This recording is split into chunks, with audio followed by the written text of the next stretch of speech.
Hello and welcome to the Actual Tech Media Tech Talk. Our topic today is protecting, supporting, and enabling AWS, Azure, and GCP environments. I want to start by saying a big thank you for joining us. On the Tech Talk today, we've got some of the most innovative leading companies in the industry who are helping supercharge people's cloud experiences.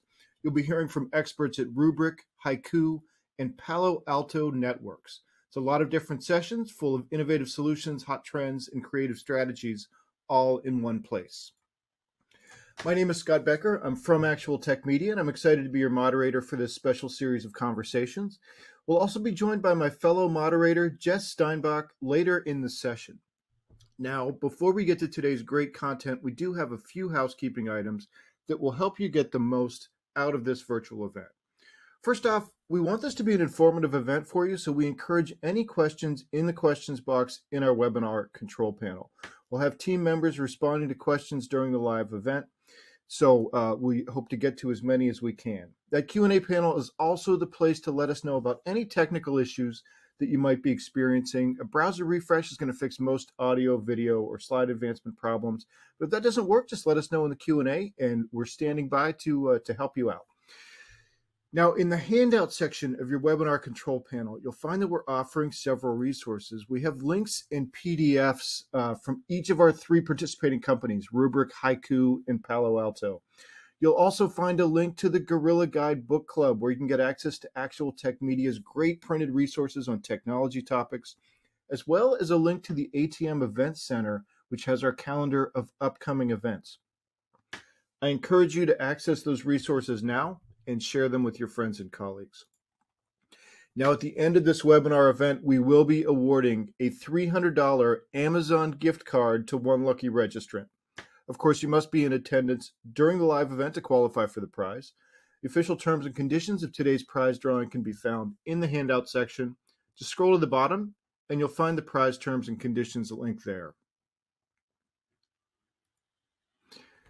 Let's talk about our topic today. The three major cloud platforms, AWS, Azure, and GCP, all bring incredible value and functionality. It's not an exaggeration to say those clouds have revolutionized the way organizations operate.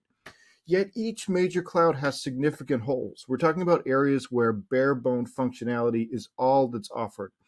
These are the places where Amazon, Microsoft, and Google all really rely on industry partners to deliver vertical or specialized functionality.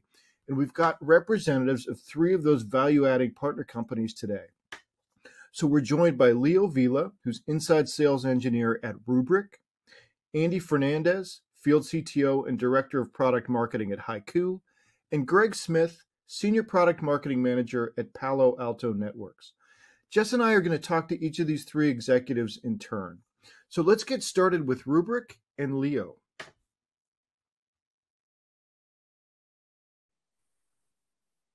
Well, Leo Vila, welcome to the Actual Tech Media Tech Talk.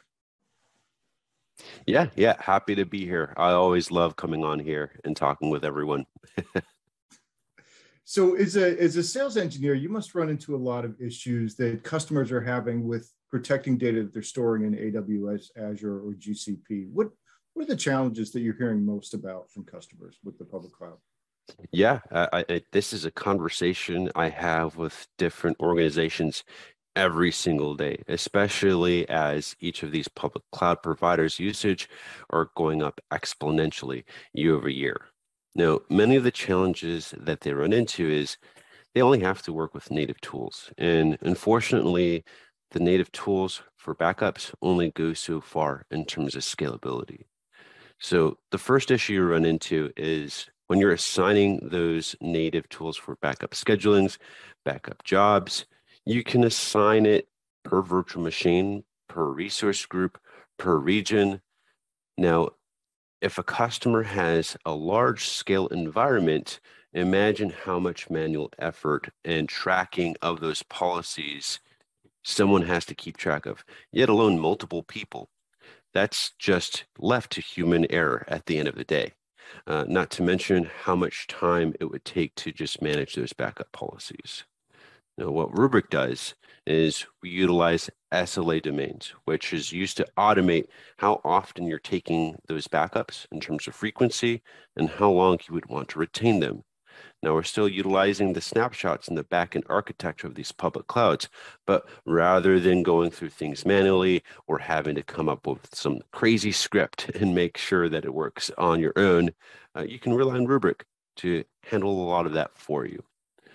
A second issue that many of these organizations run into is just file level recovery generally lacking from native tools. So if you wanted to pull a file from an existing virtual machine on any of these providers, you would have to spin it up and have to pull it out that way and have it in your storage account. Well, with Rubrik, when we're taking in these snapshots, we're able to index those backups. And because of that, we're ingesting the metadata for each of those backups, which allows us to ultimately give those the granular file level restoration, all without having to spin up that virtual machine prior to that happening. So a lot of time is saved in that process. And of course, with having a metadata engine as powerful as we do, we also allow for that global search capability. So you don't have to go to a certain point in time for a snapshot.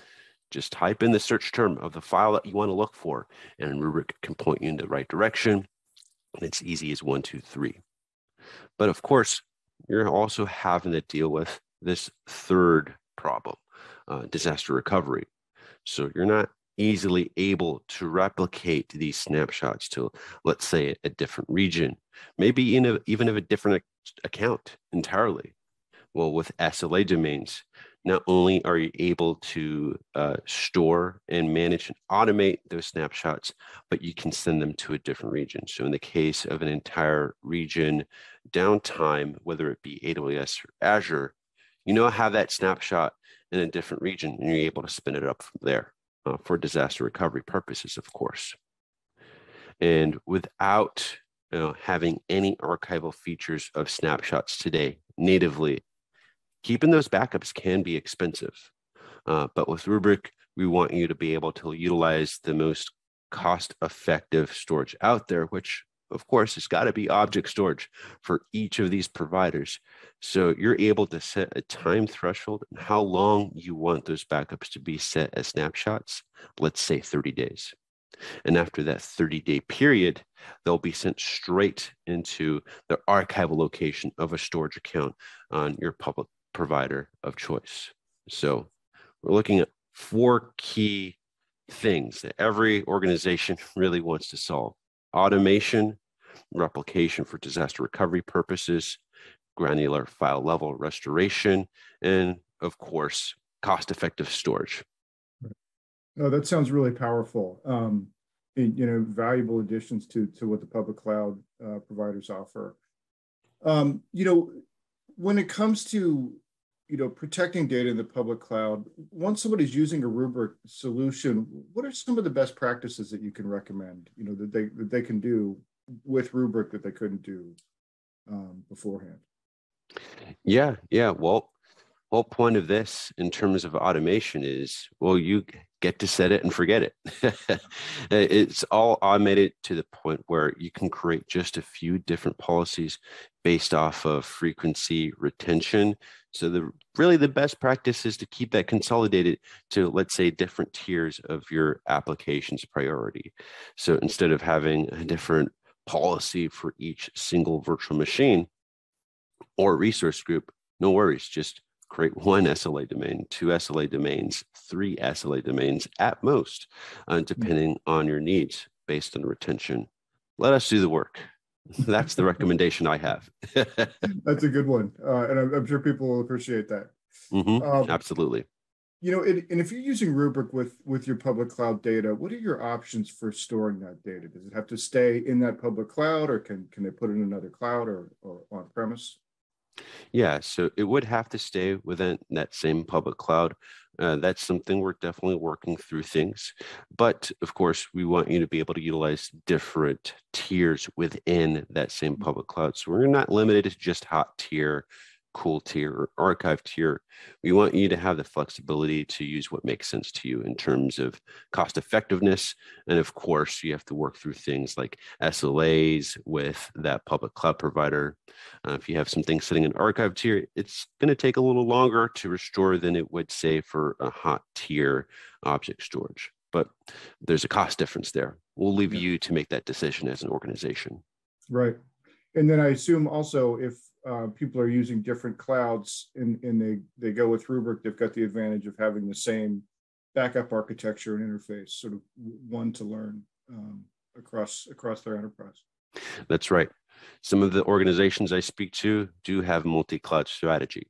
So along with just having to manage those different backup policies for separate virtual machines, they also have to do and learn that process for multiple cloud providers. So instead of doing that, all they have to do is, once again, use Rubrik SLA domain policies to manage that across any type of workload, all done through, of course, the magic words, a single pane of glass. And while that might be as a buzzword, everyone claims it today, we actually are able to provide that in our end and really reduces a lot of overhead in that perspective. Perfect. What are some resources if people heard this and they want to get started with Rubrik or kick the tires a little bit? What do you recommend for them to try? Yeah, great question. So it's as simple as going to Rubrik.com and going to the contact us page.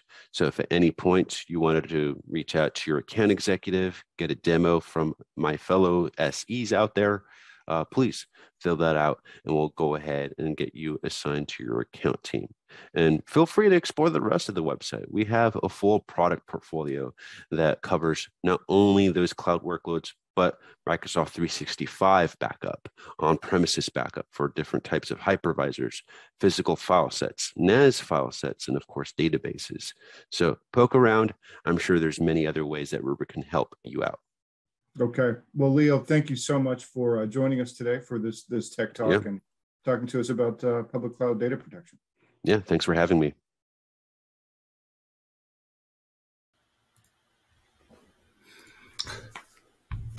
So you've heard a lot about Rubrik here and their take on public cloud. Leo told us a little bit how to get started with Rubrik, but we also have a poll up here where you can let us know what additional information you'd like to see from Rubrik. The options on here include data sheets, white papers, case studies, pricing details, demos, or if you're already a customer. So I'll leave that up there for just a minute to give you all an opportunity to answer. We can see those answers rolling in. So we really appreciate everyone's answers so far. And just a quick reminder, while I leave this up here, that in your handout section, there is a link there from Rubrik, which goes to a page with some resources. In fact, it's a white paper about Rubrik Zero Trust for Microsoft environments. Great resource to check out. Okay, well, thank you to everyone who's filled out that poll. We really appreciate it. Next, we're going to bring moderator Jess Steinbach into the Tech Talk to have a conversation with Andy Fernandez at Haiku. Well, hey, Andy, and thank you so much for being here today to talk to us a little bit more about Haiku and your data protection solutions. Hi, Jess. Thanks. Happy to be here. For those who don't know me, I'm Andy Fernandez. I'm the Director of Product Marketing here at Haiku. We are a multi-cloud data protection company. Love that. Well, and in that capacity, Haiku works with organizations of all sizes and styles. So I'm sure you've seen a lot of different use cases, maybe some more successful than others.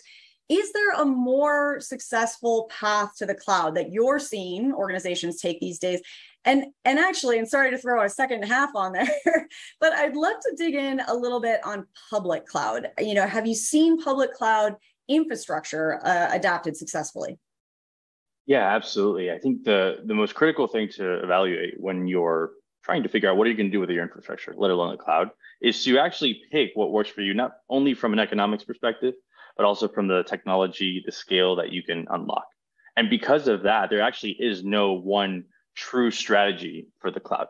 There are organizations that, because of their security concerns, maybe their government regulations, they stay completely on premises, and maybe they stay that way, and that is best for them. But for most organizations, we found that adopting and slowly adopting a hybrid cloud model, retaining critical applications on premises, moving perhaps protection workloads, and being able to use the cloud for DR, for backup, for additional services, and now application development is proving that using cloud native tools is best for that. So really, it's what fits best for your organization. What are your security requirements? What are your data retention requirements? And what type of model are you looking for? It just so happens that most organizations are going to benefit from moving towards that OpEx model, where they can really leverage the elastic scale, the full scale and resilience that the public cloud has to offer. But really, it's about not getting peer pressured into the cloud. I think if we saw, 15 years ago, 10 years ago, there was a lot of marketing around everyone's doing it and you're not. But really, it's about what are your outcomes that you're desired? What is the best strategy? And we see that most organizations are doing that really well today. I'm glad you said that, because I was just going to ask you, I think we all understand that there's no one size fits all, but everybody wants that to exist. Everybody wants that like one magic answer. And so I was going to ask, how do you identify what is the right way for you, moving fast, moving slow, moving hybrid, moving all cloud, moving all on-prem. And I think you just hit on that. And it's finding the understanding what your outcomes are, understanding what your key deliverables are as you're strategizing.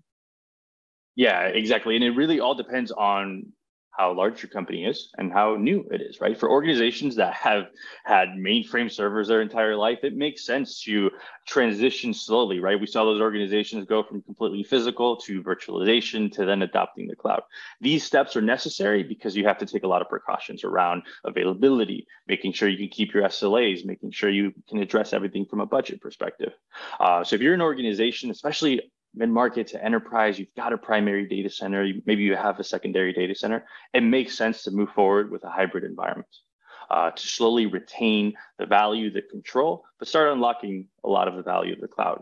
If you're an organization that's just started, if you're a startup or a kind of a leaner organization, even something like in the retail space, you might as well just go cloud native. And where you're starting to see a lot of organizations actually move production up to the cloud. So it really depends how large the organization is, what type of model that you're working with from a budgetary perspective, and what type of tools, right? If you're an organization that is explicitly focused on development, you want to use containerized applications. You want to use cloud native services. So, people will find their answers depending on what they want to accomplish.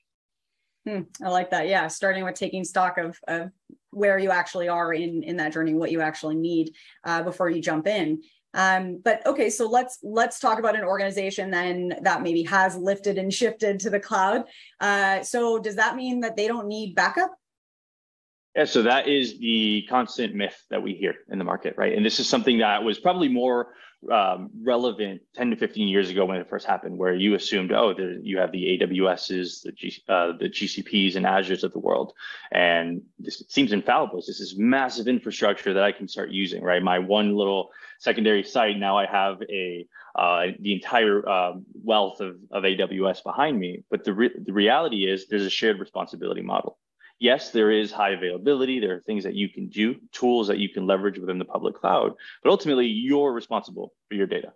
You're responsible for protecting it. You're responsible for managing it and setting it up correctly, but you're also responsible if something happens, right? If it's a ransomware attack, if there's an outage, if there's just human error, right?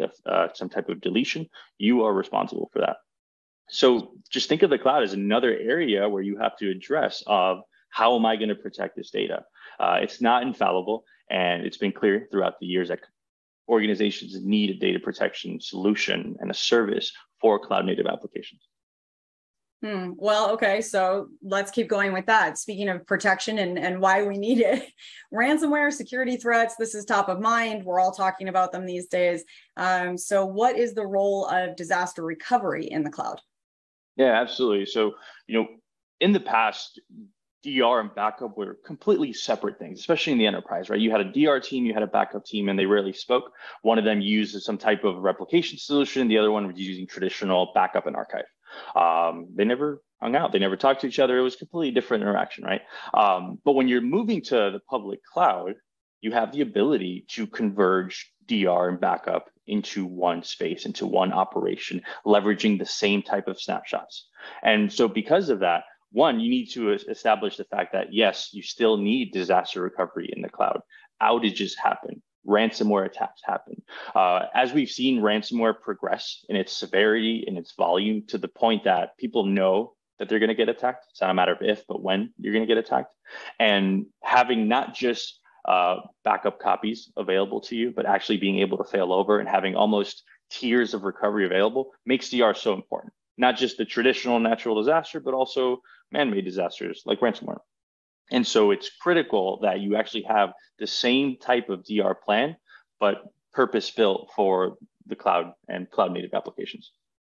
Okay, so critical to have for a few different reasons there, but there's a lot of options available for people now. There's a lot of different solutions and strategies and approaches.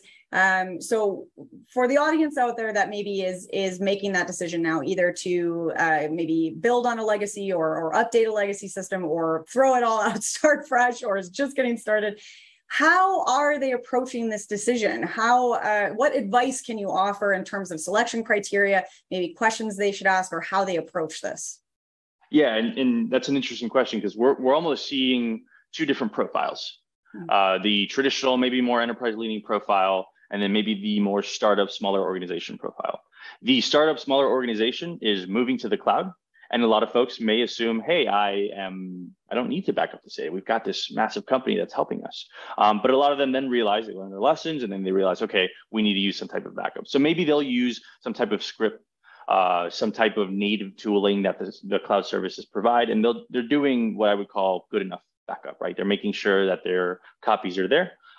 Some of them are doing DR, but then you have your what I would call traditional organization, probably mid-market to enterprise, that had a primary data center. Their first reaction is to let's bring in the same tools that we had protecting our virtual machines on-prem, right? Our backup, our DR that we're doing there.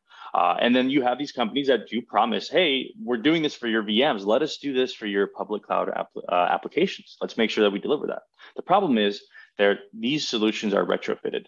They are not built for AWS. They're not built for GCP. They're not leveraging that native functionality.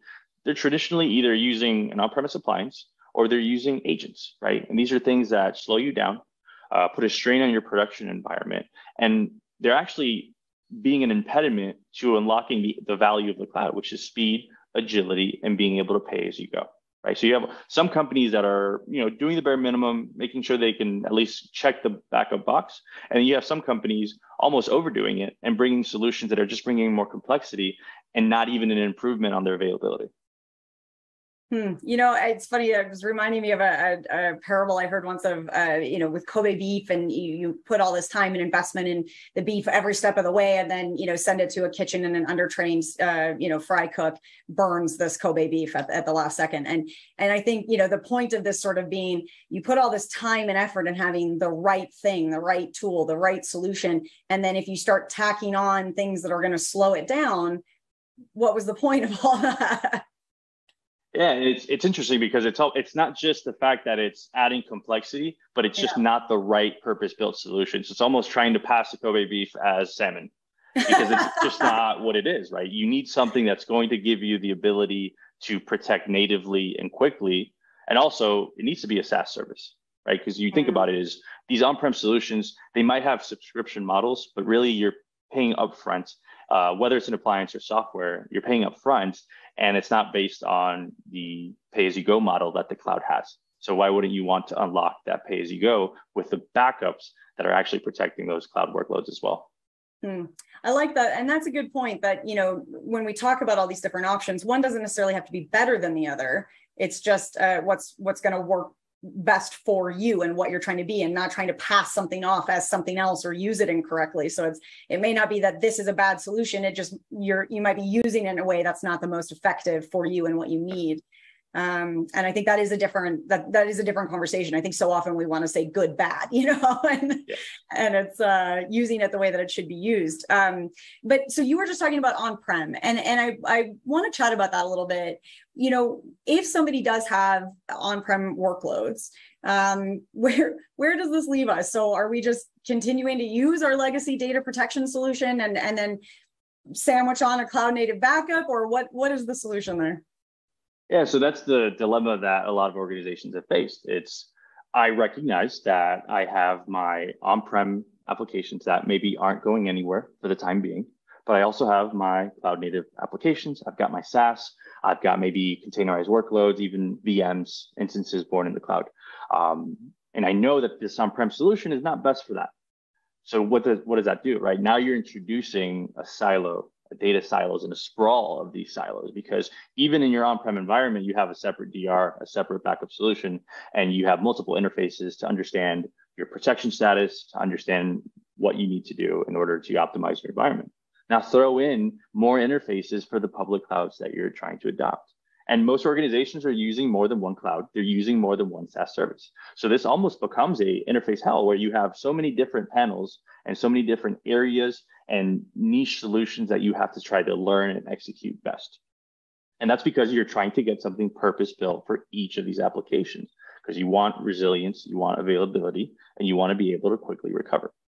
And so what this means now is organizations need a solution that can provide purpose-built recovery for all of them, but still package it into one interface where you're able to perform a recovery, manage your protection scope, and be able to have a true governance and ownership of your environment. And conveniently, here comes my pitch, it's Haiku. And that's the Haiku protege story, where you have an organization that has dedicated years to developing purpose-built native solutions for your on-prem applications, right? You think Nutanix, VMware, Dell PowerScale, or formerly Isilon, but you also have your public cloud workloads, GCP, AWS, Azure, and also even Microsoft 365, right? So the decision at the beginning was, do we build a foundational solution and then add agents so that we can connect to all these platforms and deliver a good enough service and do it quickly? Or do we take the time, the resource, and the engineering effort to purpose build all of these and then add a layer of management on top where people do not have to sacrifice availability for agility? Okay, well, so far, mostly what we focused on is data protection solutions as they currently stand and what are our options that are available for us today. And that's an important conversation to have. But I know that we're a lot of forward thinkers in this crowd as well. So Andy, where do you think data protection is going? How is this going to evolve in the cloud? Yeah, so one, it's not going anywhere, right? As long as there are humans involved in something, and as long as there are humans managing the hardware that's involved, there's always going to be something. And as long as we're on Earth, there's always going to be natural disasters. So this means that we all need to have a plan to be able to protect and recover this. That being said, one of the more interesting things that we're seeing is the evolution of the responsibilities of data protection, right? When you think about this, in the past, you had your IT administrator, your backup admin, DR admin. These folks owned all of these workloads. They own the responsibilities for them. But organizations grow. And what happens as well is as they adopt these new technologies, it suddenly becomes way easier to provision your own instance, to have your own VMs, to have your own containerized workloads, to even pull out a credit card and get your own SaaS applications. So you're almost now moving the burden of responsibility of protection to other members of the organization. These can be your cloud architects, your DevOps folks, especially those on the operational side, application owners, really anybody who has the ability to provision these workloads and has access to GCP, AWS, Azure, they're able to do this. So now, not only does data protection have to evolve with the workloads that are coming out and the way that people are using them, but also has to evolve with the people that are using it. These folks, they don't come from a background where they're in the data center understanding exactly how to configure VMware in order to recover their applications. No, they want simplicity. They're used to open source. They're used to the ability to quickly recover. And so what we're seeing is data protection has become radically more simple. It has to become API oriented. It has to become self-service, and it has to be DevOps friendly. And if you're not able to do that, you're introducing more risk to an organization that might have VMs all over the place. I really like radical simplicity, and I want to dig in on that with you so much. I feel like we'll have to do a whole second webinar on that, but we are getting close to the end of our time here. Before we wrap up though, Andy, you mentioned to me earlier, I think you have a bit of a surprise for our audience here today. We do. And one thing that we've actually just recently announced is for this same reason, where you have all these organizations and all these people who are now responsible for these workloads. And maybe they don't want to spend too much time, because why do you want to spend all your time keeping the lights on? You want to build, you want to accelerate development of your applications. And so what we're releasing, or we have released, is a free native backup and disaster recovery service for AWS EC2 instances. No credit card required. You actually don't even need your AWS billing rights. And we do not host or store your data. This is 100% data privacy. But what this means is within a few minutes of just subscribing to the service, you're able to protect all of your instances, perform a file or instance recovery, and even do cross-regional DR as well. But ultimately, you don't need any more scripts. You don't need to have constant configuration, integration, different environments. You can just protect, set and forget those policies, and then move on with your life. That's huge. That's so exciting. So, okay, usually where I like to wrap is if somebody wants to learn more, what do they do? So in this case, if somebody wants to jump in, I see we've got a QR code up on the screen here. Is this the next step? Is that how they get started? Yeah, absolutely. We're also going to drop the link in the chat if you're able to do so. For those folks who don't have AWS environments and are on GCP and Azure, we haven't forgotten about you. We also have a link to tryhaiku.com where you can actually just subscribe to a free trial on the GCP and Azure marketplaces as well. This also applies to our folks who are looking to protect Nutanix, VMware, and Dell as well. But yeah, QR code, you can scan it or just go to the chat and you'll be able to get up and running in a couple minutes. That's awesome. Andy, thank you so much for coming to chat with us today. Very exciting announcement. I've loved having this conversation. I hope we'll get to chat again soon. Thank you so much. Appreciate it.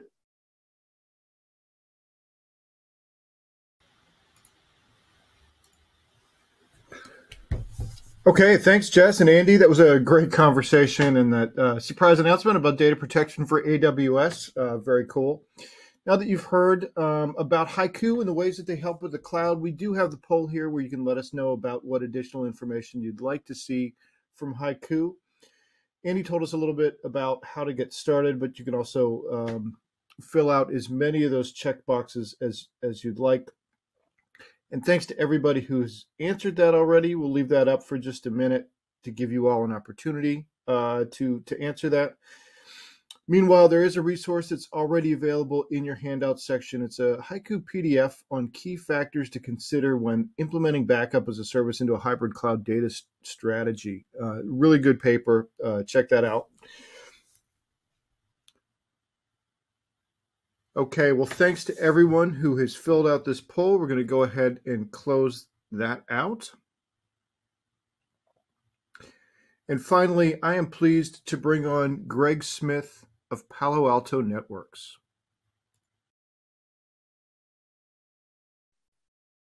So I'm here now with Greg Smith, who's Senior Product Marketing Manager at Palo Alto Networks. Over the last 10 plus years, he's been connecting customer outcomes to top product organizations in Silicon Valley. And today he's here to talk about Palo Alto Networks software firewalls. Greg, thanks for being here. Thank you so much for having me, Scott. So, Greg, network security is not usually thought of as the brightest and shiniest topic for security. How do you view network security and its place in an organization's security posture? Certainly. Now, one thing I like to think about a lot is when it comes to security postures is even going back to the old days with like a castle analogy. And I know we just had an HBO show that was pretty popular come back, and a lot of attention might be on medieval times. So maybe it's good timing. But let's think about ultimately there's an entry point into this castle. And I think of network as that entry point. And if you were trying to secure a castle, one of the key areas would obviously be how people can get in and out. And ultimately, you want to make sure the bad things can't come in, the good stuff can't go out. And if something got in, make sure it doesn't just freely roam wherever it wants to go. And all of the threat vectors, whether it's email, endpoint, with network and then cloud, it's all really ultimately brought together by network, right? So that's why I think of it as very, very key in your initial security posture, because without the network protections in place, you're putting a huge demand on the next folks you have in line, whether it's a sentry soldier in the castle or it's a tier 1 detection analyst in your security operations center. With a weak protection layer, you put a lot of strain on them. And then After they've detected it, now you're putting a big pressure on your remediation layer. How can you do something about it? So ultimately, I like to think about network security as a way to ultimately bridge that gap of where the overall pressure can be dissipated better. And that's what the security solutions are here to help with, is not have so much of a burden on one person. Okay, no, that's a great way to think about it. So some people may not know that Palo Alto Networks has a network security platform. Can you help us understand why network security requires a platform and how yours is beneficial to security teams? Certainly. So let me provide an overview of our network security platform. We offer multiple form factors of the next generation firewall today. First is the hardware platforms, which this is really where the company started over 16 years ago. And about 10 years ago, as customers started moving towards software and cloud, we delivered the software firewall form factor. First, it was the VM series, the virtualized version, and then recently we delivered CN series, which is a containerized version.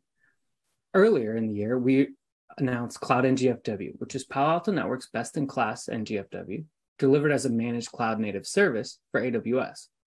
But what makes Palo Alto Networks really powerful is all of these form factors are powered by panOS, our security operating system, and the cloud-delivered security services. The real threat intelligence comes from these cloud services.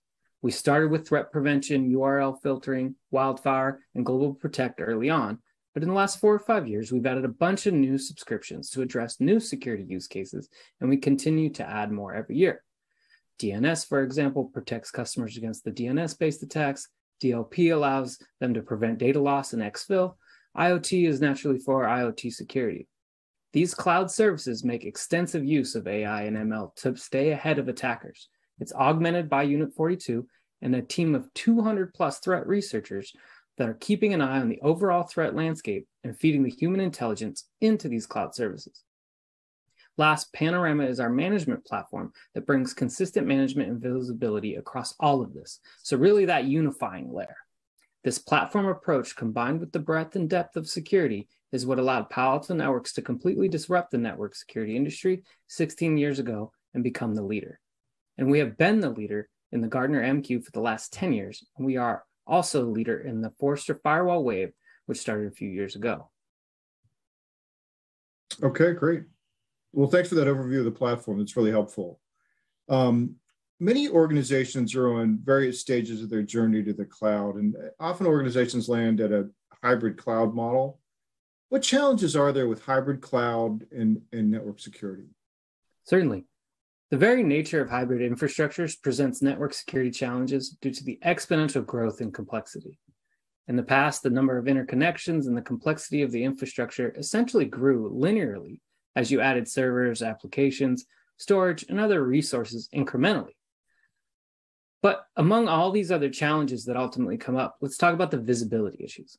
For starters, security architects are unable to completely assess the danger of cyber attacks due to the relatively low visibility into virtualized infrastructure and public clouds. Typical challenges include uncertainty about how apps map to the ports, inability to monitor data in motion, for example, as it moves through a virtual switch, things like misconfigurations that expose data storage resources to the internet, and lack of advanced threat prevention capabilities such as malware analysis, URL filtering, and DNS security, like I mentioned before. Since each cloud provider's tools are tailored to the environment, the issue is exacerbated for firms that utilize many cloud providers, which is becoming a common practice in business.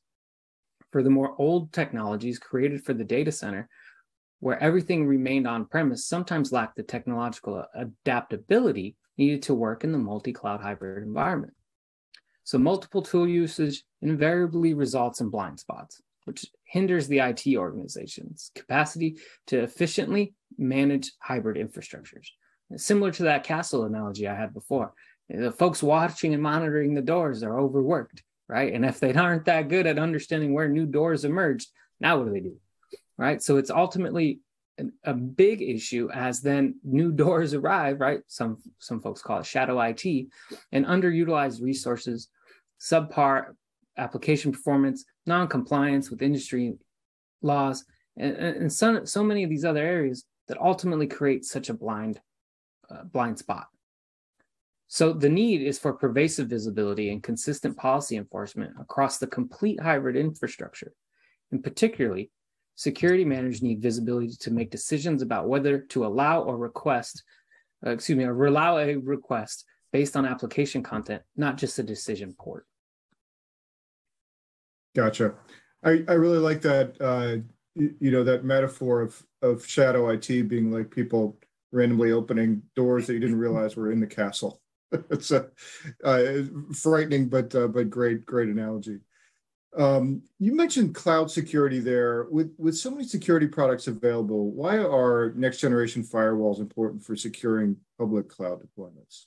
Sure. The biggest network-based risk in the cloud comes from the allowed outbound connections to the internet. Applications need to connect to the internet for downloading software updates, for using external APIs such as Facebook or Google. So you have to allow these connections. But once you do that, your workloads are also allowed to download malware, connect to command and control servers, and exfiltrate your critical data.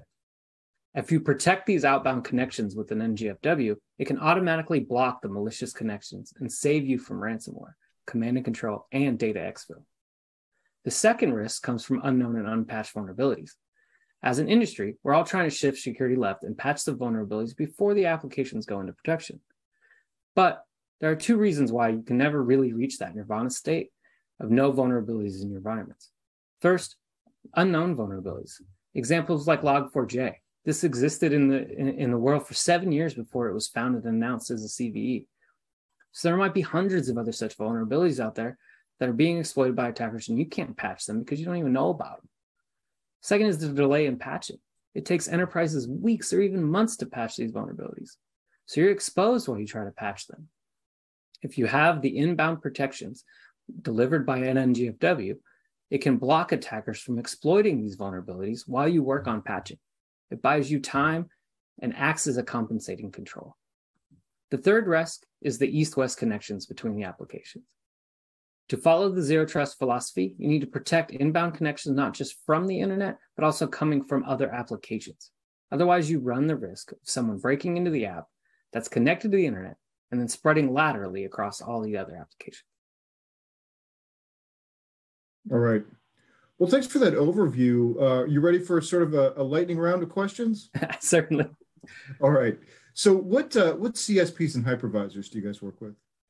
Naturally, we got a big list. We've been doing this for a while. So public cloud service providers, of course, it's going to be AWS, Microsoft Azure, Google Cloud Platform, Oracle Cloud, Ali Cloud, and IBM Cloud. Then if we think about SDN integration, software-defined networks, we got the Nutanix Flow, VMware NSX, and Cisco ACI.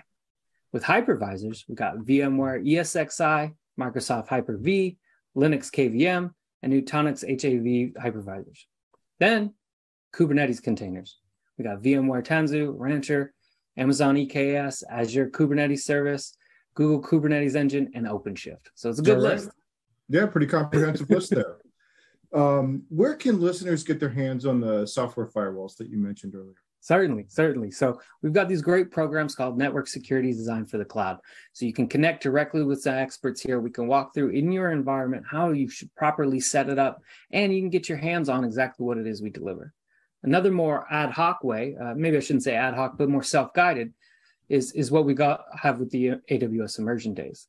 These are nice long labs directly built by the technical marketing engineer teams to have you practice hands-on in the solution. So really great opportunities. All right, great. And are there any free trials of these products? Certainly. So we have free trials available on 2 marketplaces right now. We got the Azure Marketplace, and we have the AWS Marketplace.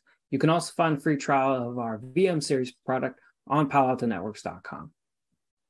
Okay. Well, Greg, thank you so much for joining us here on this Tech Talk and bringing us up to speed on Palo Alto Networks. I appreciate you having me. Thank you so much.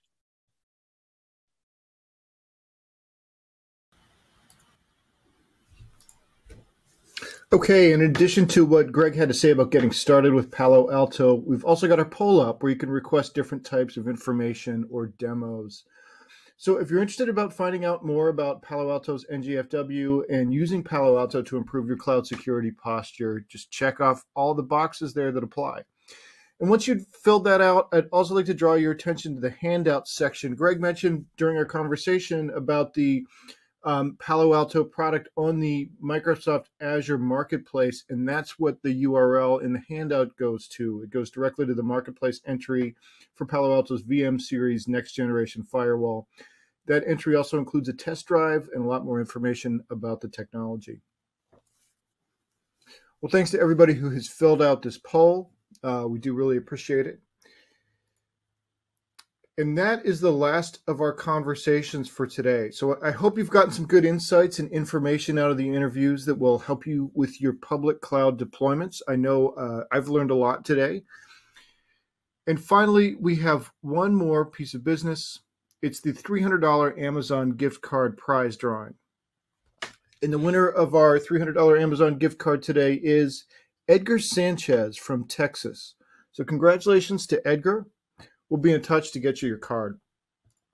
And with that, on behalf of the Actual Tech Media team, I want to thank Rubrik, Haiku, and Palo Alto Networks for making this event possible. And thanks as always for attending and for your great questions in the chat. That concludes today's event. Have a great rest of your day.